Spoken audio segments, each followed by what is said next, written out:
Jujur aja, gue cum laude bro, IPK gue 3,96. Sumpah 3,96. Gue lulus S2 dalam 4,5 tahun. Itu aja gue sekarang hari ini gue kasih tahu ke lu butuh ilmunya gitu loh. Karena kenapa? Ya ilmunya dari orang-orang yang kompeten ya. Maksudnya dari orang-orang yang benar-benar mengerti bisnisnya gitu loh. Bukan cuma ngomong doang. Karena kalau misalkan cuma ngomong doang, ya sayang your time gitu loh. Maksudnya cari orang-orang yang kompeten untuk bisa meng-guide Anda supaya yang Anda lalui itu lebih sedikit lah gitu loh ya kan. Jangan sebanyak itulah bonyoknya lah. Atau lebih cepet nih gitu loh. Yang 10 harusnya lu telan 1 tahun, lu telan 6 bulan gitu kan. Ya udah gitu loh. Jadi lu advancement-nya lebih cepet. Lu operations mau apa segala macam, lu gak ada finance-nya yang bagus, lu hanya berputar di operations aja ujung-ujungnya. Jadi gak bisa grow big gitu loh. Boom gitu gak bisa. Lu gak bakal bisa itu kalau lu gak punya ilmu corporate finance. Bener deh. Karena itu ujung-ujungnya semua bisnis ilmunya finance kok. Lu hanya berhitung kok itu.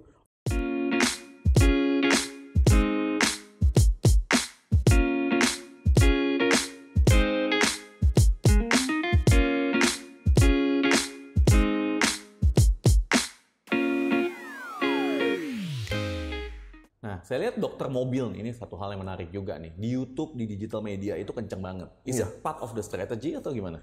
Yes, jadi untuk di awal 2015 itu, 2014 akhir itu, kita pertama kali bengkel pertama yang memang goes to online. Jadi antara offline dan online-nya itu memang kita yang pertama kali, dulu zamannya Facebook Ads, itu masih oke banget nih gitu kan. Dulu masih Facebook ya kan. Belum ada yang lain-lain tuh, Instagram aja belum nongol. Nah itu kita sudah mendominasi di situ. Jadi dulu itu memang budget marketing itu consist of almost 30% of the whole budget. Wow. Every month gitu loh, 30% gitu. Jadi gede banget gitu kan. Dan ya, dulu memang kita sering ribut kan. Maksudnya ini kok gede banget sih, nggak bisa ini. Karena kenapa ya? Kita juga tidak mengerti apa itu marketing gitu kan. Saya juga masih bodoh hari itu gitu loh. Dan ketika kita jalanin secara konsisten bertahun-tahun, Anda baru mengerti marketing is an investment gitu loh. Karena kenapa? Lu nggak mungkin deh lu jalanin 10 marketing campaign, 7 berhasil itu nggak mungkin. Paling yang berhasil 2. Nah yang 8 itu juga investment loh gitu loh. Nah, tapi begitu lu jalanin konsisten selama bertahun-tahun, your brand awareness ya, apalagi kalau lu udah benar-benar mengerti apa itu brand DNA, brand blueprint, lu ada marketing blueprintnya dengan marketing campaign yang lu stick tiap tahun, itu luar biasa sih hasilnya sih dalam tahun ketiga, keempat. Gue ngomong ketiga keempat ya gitu. Jadi lu marketing tuh nggak hari ini kemudian besok ada hasilnya gitu. Gue ngomongnya tahun ketiga keempat loh. Ini baru bener-bener hasilnya itu kelihatannya wow gitu loh. Sales pasti ada, cuman maksudnya hasil dari long term marketing adalah branding kan, brand loyalty kan gitu loh. Sama top of mind of branding itu Anda belajar lagi lah ya namanya branding lah ya. Kalau untuk hanya sales doang pasti ada tiap bulan gitu. Dan bagaimana caranya Anda memisahkan antara conversion, antara awareness, antara branding gitu kan. Itu Anda harus pisahkan semua. Dan emang kita lakukan konsisten sejak kita berdiri. Dan itu budgetnya masuk lagi, YouTube keluar kita main YouTube, Instagram kita main Instagram gitu loh. Sekarang TikTok gitu kan. Itu digital marketing tim saya ada 32 orang, Pak. 32? 10% dong dari tim? Yes. 32 orang, Pak. Dimana itu hampir sama, tim finance dan marketing ada 38 orang juga. Berarti serius banget di digital. Serius. Jadi kalau prinsip saya hari ini company itu dilihat seberapa besar company itu dilihat dari berapa banyak tim finance dan marketing mereka. Kenapa? Tim finance mereka menunjukkan bahwa pendataannya jelas nih, setiap bulan keluar nih. Laporan keuangan saya laba rugi keluar setiap tanggal 15 on time, audited internally tiap bulan gitu kan. Kemudian untuk marketing saya itu saya bisa hitung cost of acquisition cost sampai basket size itu real time per 3 jam, Pak. Per 3 jam? Per 3 jam.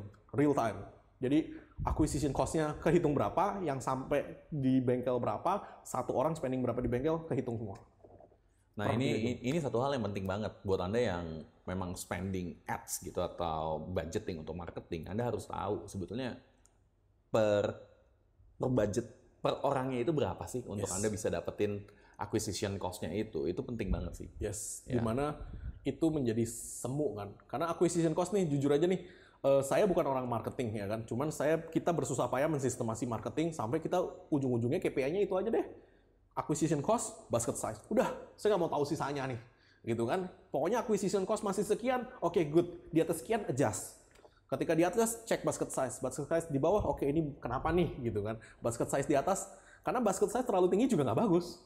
Gitu loh, bisa saja Anda overcharging gitu kan. Jadi hati-hati gitu loh, jangan gue dapat duit lebih banyak, no ya gitu loh, itu not that case gitu loh ya. Not that case ya. Jadi itu harus bisa di-adjust satu-satu, dan data collecting ini ketika Anda dapat reporting real time, Anda adjust lebih cepat, itu Anda budget marketing itu lebih lean karena Anda controllingnya cepat. Karena kita tahu nih yang namanya kadang-kadang nih advertiser, nggak mau tahu, dia hanya mau KPI-nya reach. Enak aja KPI-nya reach advertiser. No, acquisition cost. Nah, pusing lu ngitungnya.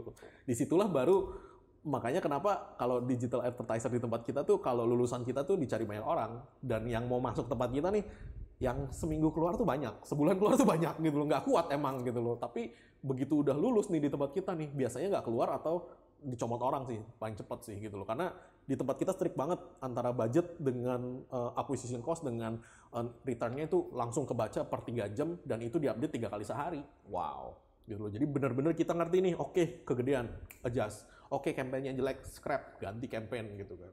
Itu benar-benar, ya maksudnya ya gue dari teknisi loh bro, sampai belajar begitu tuh ya karena itu penting banget. Karena lu marketing, lu miss ya, you spend a lot of money on something that doesn't exist gitu kan. Hati-hati gitu loh, marketing itu benar-benar lu harus kontrol. Begitu campaign-nya jelek, wah, buang duitnya banyak gitu. Jadi ganti gitu kan, acquisition cost lu nanti naik gitu loh, itu sih. Nah, pelajarannya apa guys? Dari tadi kalau ngomong cerita, adjust artinya apa? Berapa kali dia bonyok? Jadi bukan sekali langsung sukses ya. No. Bahkan udah pengalaman pun, udah punya polanya pun, kadang-kadang masih bonyok ya. Masih.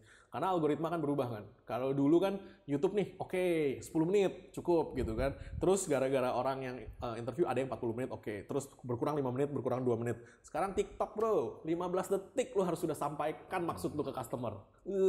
Dengan cara yang menarik. Dengan cara yang menarik lagi. Jadi dulu pertama kali TikTok keluar itu kan kita langsung dapetin risetnya kan. Wah, 15 detik Pak, nggak boleh lebih dari 15 detik. Karena mereka udah scroll nanti dalam 15 detik. Ya udah, Anda tahu nggak sih gimana caranya bikin iklan dalam 15 detik? Ngomongnya tuh apa? 15 detik tuh susah loh. Itu benar-benar susah loh gitu. Nah, sekarang riset terakhir menunjukkan bahwa 7 detik doang. 7 detik. Only 7 seconds people udah scroll, Pak. Jadi gawat banget nih gitu loh. Jadi ibaratnya informasi itu mereka terlalu dibombardir sampai begini tuh menjadi cepat banget gitu loh. Dan 7 detik itu susah banget untuk menyampaikan satu hal doang tuh susah banget gitu loh. Jadi makanya Anda harus belajar public speaking, Anda harus belajar ngomong apa segala macam, karena lu nggak bisa kalau bikin iklan ya menggantungkan pada orang lain nih. Ntar ada brand ambasadornya pindah ke tempat lain, customer lu pindah juga gitu loh.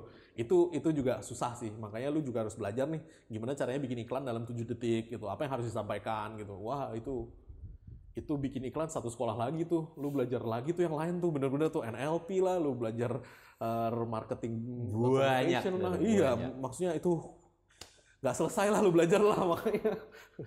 Jadi entrepreneur tangguh itu adaptasi, terus belajar. Bukan hanya belajar doang, dipraktekin juga. Betul. Karena kalau kebanyakan belajar, kayak teman-teman saya banyak, wah ada sekolah semuanya diikutin gitu kan, omsetnya nggak lebih dari 100 juta. Justru bagi saya itu ketawa gitu, lu ngapain sih gitu, lu cari ilmu sampai ke ujung dunia, omset lu nggak naik-naik juga gitu kan. Lu cari satu ilmu aja dulu yang naikin omset lu dari 100 jadi 200, udah itu dulu gue bilang. Benar. Ngapain lu dari omset baru 100 juta ikut kelas CEO gitu kan, yang harganya puluhan juta selama 3 hari gitu kan, belum butuh lah gitu loh. Bukannya nggak butuh ya, belum nyampe. Yang diomongin juga lu nggak bakal ngerti gitu kan, karena belum terimplementasi gitu loh. Jadi ya step by step bro, tenang aja. Bonyoknya tuh step by step. Di step ini bonyok dulu, di step ini bonyok lagi gitu kan, tenang aja. Yang penting harus coba terus, trial error ya. Yes. Kalau ngomong 23 cabang, ngelolanya gimana tuh? Lagian paling jauh di mana sih cabangnya? Hari ini paling jauh akan di Kupang. Jadi kita lagi prepare di Kupang, pembukaan tanggal 24 bulan depan.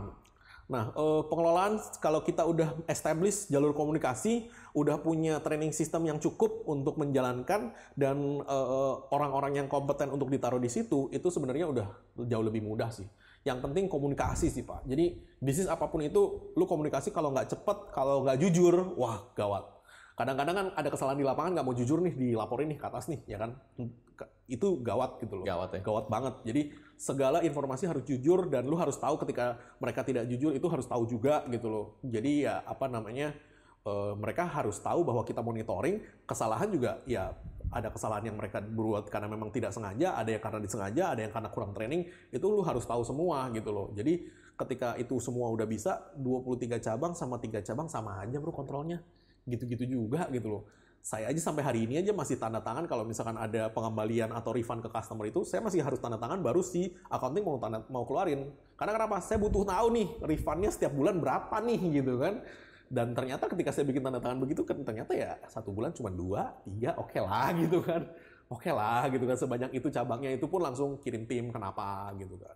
Biasanya sih begitu. Jadi sistem kontrolnya udah ada semua ya? Sistem kontrol terbentuk dari 1, pengalaman Anda, 2, Anda mengerti apa itu sistem, 3, komunikasi Pak. Sistem yang ada lu nggak komunikasi sama aja hancur Pak gitu. Percuma ya? Percuma gitu. Sebenarnya lebih penting komunikasi. Dari komunikasi itu terbentuk sistem nanti.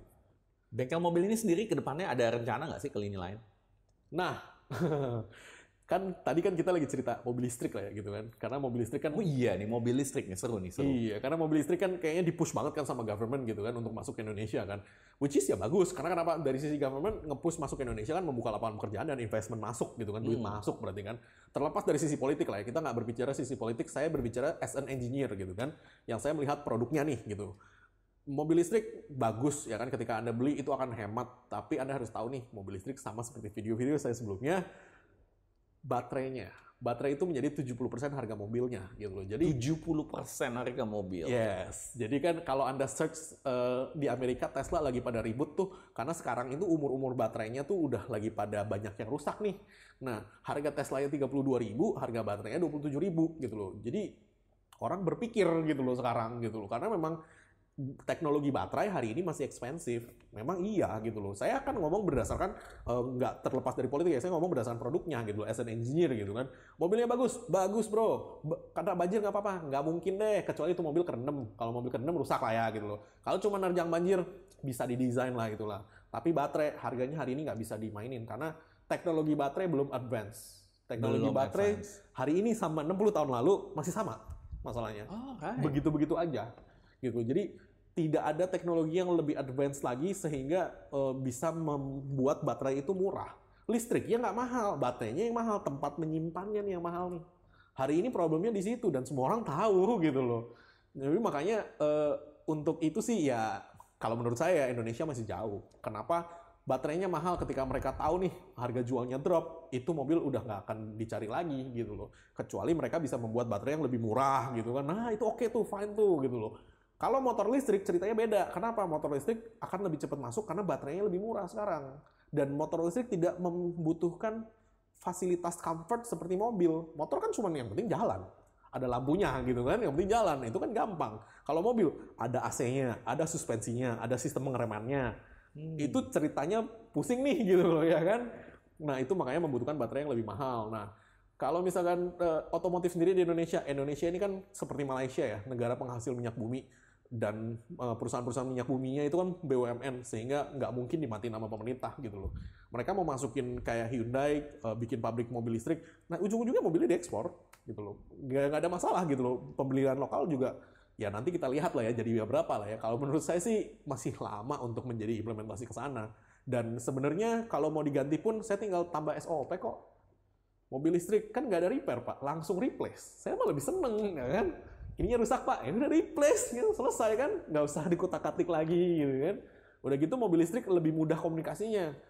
Kita tinggal colokin pakai scanner, alatnya namanya, langsung dia mobilnya akan kasih tahu nih, saya rusaknya di sini, di sini, di sini. Ya udah, ganti aja. Bahkan lebih gampang ya? Lebih gampang, tapi lebih ekspensif bagi customer.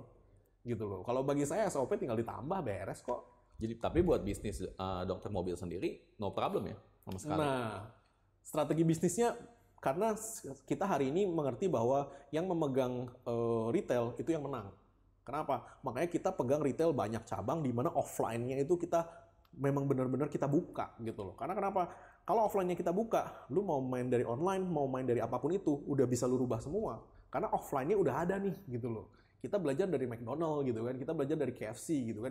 Kenapa kok sales mereka tetap bagus gitu kan? Karena outletnya mereka ada gitu loh. Dimana apapun itu tinggal lu implementasi, lu injek ya kan, lu switch dikit udah gitu loh, akan jalan lagi gitu loh. Jadi lu strategi bukan hanya online doang, tapi offline-nya juga ada di mana-mana. Offline-nya outletnya tetap harus ada, betul sekali. Jadi kalau bahasa kerennya sekarang O2O lah ya, online and offline itu harus connect.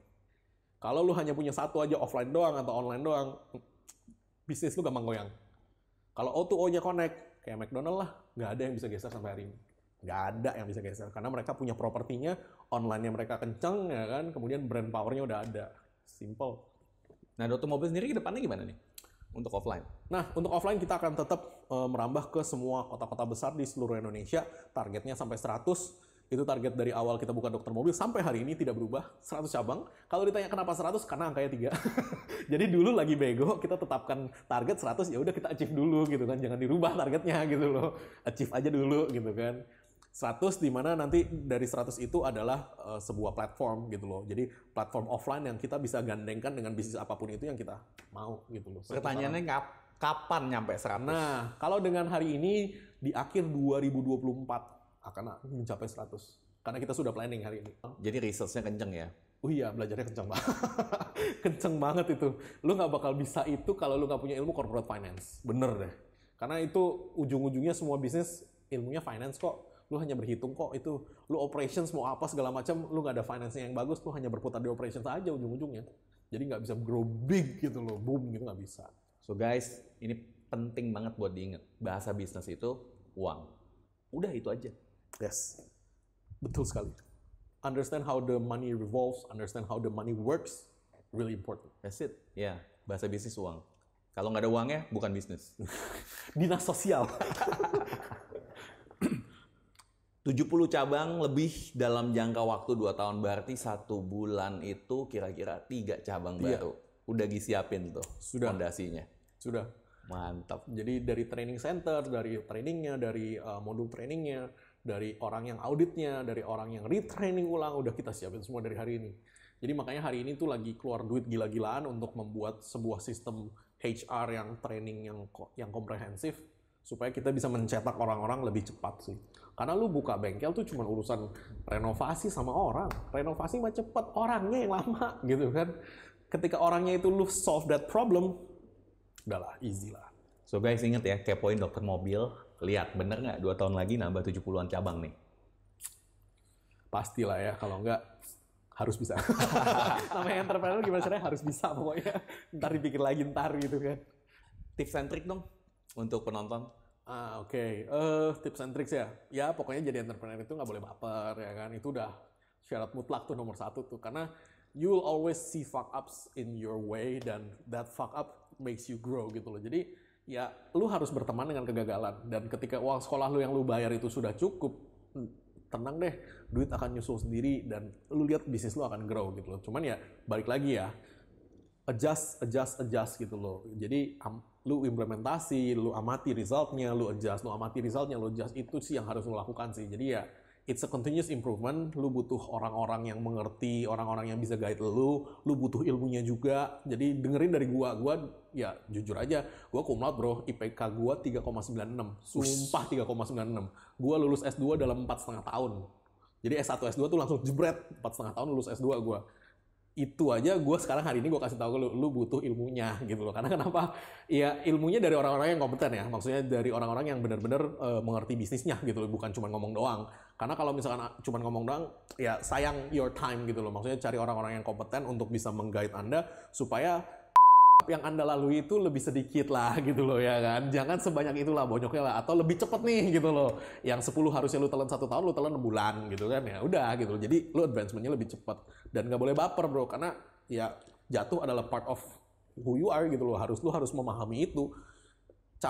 Bedakan antara capek dan putus asa ya. Jadi maksudnya ketika lu banyak problem, lu harus tahu nih, lu itu capek atau lu putus asa gitu loh. Kalau capek ya udah, you're allowed kok to take a holiday gitu kan, to take a day off, lu di rumah nggak ngapa-ngapain gitu kan, duduk aja nonton TV atau ngelamun ngeliatin tembok, boleh kok gitu loh, no problem gitu loh. Cuman jangan pernah putus asa, karena ketika lu putus asa, dah stop, itu langsung tuh, udah nggak kemana-mana lagi tuh bisnisnya tuh.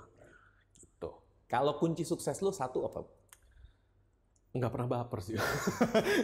Nggak lah, gue nggak pernah baper dan gue rajin sih. Jadi ada apapun itu gue pasti kerjain dari nomor 1 gitu loh. Dan gue ulang lagi dengan cara yang berbeda sampai bisa gitu loh. Kalau gue sih memang itu sih. Jadi kalau orang bilang, wah gue pinter IQ tinggi bla bla bla, no. Lu belum tahu gue nyobanya berapa ratus kali untuk mendapatkan satu hal gitu loh. Jadi gue memang bisa duduk diem untuk nyobain hal itu berulang-ulang sampai dapet gitu loh. Itu gue bisa gitu loh. Jadi ya sebenarnya ilmunya itu cuma itu aja sih sebenarnya sih. Kalau udah tahu ya gitu loh. Kalau ilmu teknis oke lah, lu harus advance gitu kan. Tapi kalau misalkan mindset ya cuma gitu-gitu aja sih. Karena lu nggak bisa ulet, lu nggak bisa tekun mengerjakan sesuatu untuk lu memastering itu nggak jadi apa-apa bro, bener deh nggak jadi apa-apa. So guys, penting banget untuk jangan baper. So itu pelajaran banget buat Anda semua bahwa dalam bisnis gagal itu udah sesuatu hal yang biasa. Tapi yang penting adalah terus berusaha dan nggak usah baperan. So Ko Lung, thank you banget. Thank you loh bro. Thank you banget. Kita belajar seru nih mengenai hal tentang kebaperan. Dan kita tunggu ya. Siap. 100 cabangnya di tahun 2024. Siap, pasti. Alright, keren. Thank you bro. Thank Thank you. So dari saya dan Ko Lung, Dokter Mobil, salam miliarder.